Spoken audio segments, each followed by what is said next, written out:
and after adding you have to square root them. So for C1 you have to do it, for C2 you have to do it, for C3 you have to do it, for C4 you have to do it. Right? And then the weighted normalized matrix, that is, you will multiply the weights of the criteria with the normalized value of the alternatives. So here actually C1 has a weight of 0.3 as I have shown you in the previous matrix.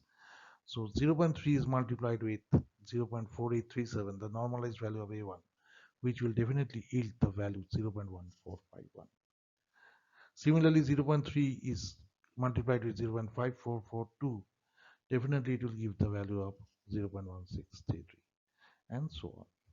For C2, the weightage was 0.25.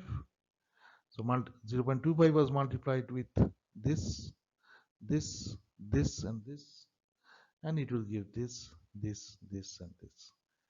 Similarly, C3 weightage was 0.25, C4 the weightage was 0.2. Each of the term is multiplied and you get this one, weighted normalized matrix. And then I have said that you have to find out what is the positive ideal solution and negative ideal solution for each of them, C1, C2, C3, C4. If it is beneficial criteria, maximum is the best.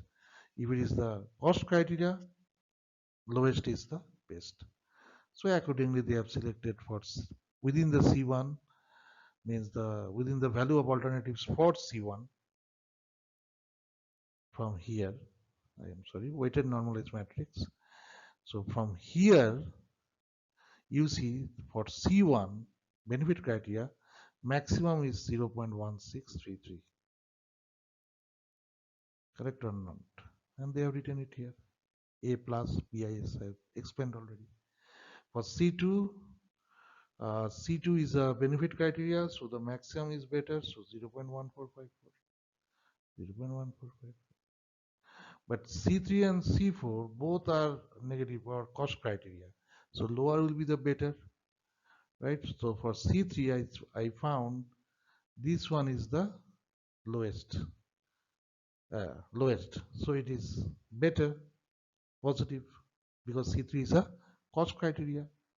C4 is also a cost criteria, lowest one is 0.0759. So they have selected this for C3, this for C4. And for the negative ideal solution, A minus, A minus, you see for the benefit criteria, lowest is the worst. So C1, C2 is the benefit criteria. Which one is lowest? This one is lowest. For C1, for C2, this one is lowest. In case of cost criteria, highest is the worst value. So for C3 and C4, highest is 0.1406, and for C4 it is, I think, 0.1265. So accordingly these are written. For C1, C2, this was written. Just you see. Is it clear? Now we'll move to the next matrix. So the A plus A minus is calculated, and then as I have already explained, to find the D plus and D minus for each of the alternatives, you have to deduct the positive ideal solution from each of the values of the alternatives for each of the criteria, and each of the criteria has its own positive ideal solution, as I've shown here also.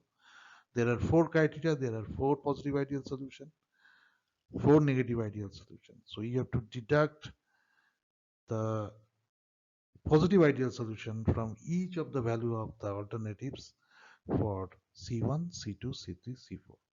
Then you have to square that deduction and add it for the other with the other criteria. Okay, and then you have to square root. So that will yield you the D plus for A1, A2, A3, A4. Similarly, you deduct NIS, negative ideal solution, from each of the value of the alternatives for each of the criteria separately, and you square the deductions or the value that comes out after deduction, and you add with the other criteria to, and you get this addition and you square root it. When you square root it, you find the value of d minus for each of the alternative. After then, for calculating closeness coefficient, that formula you have to use d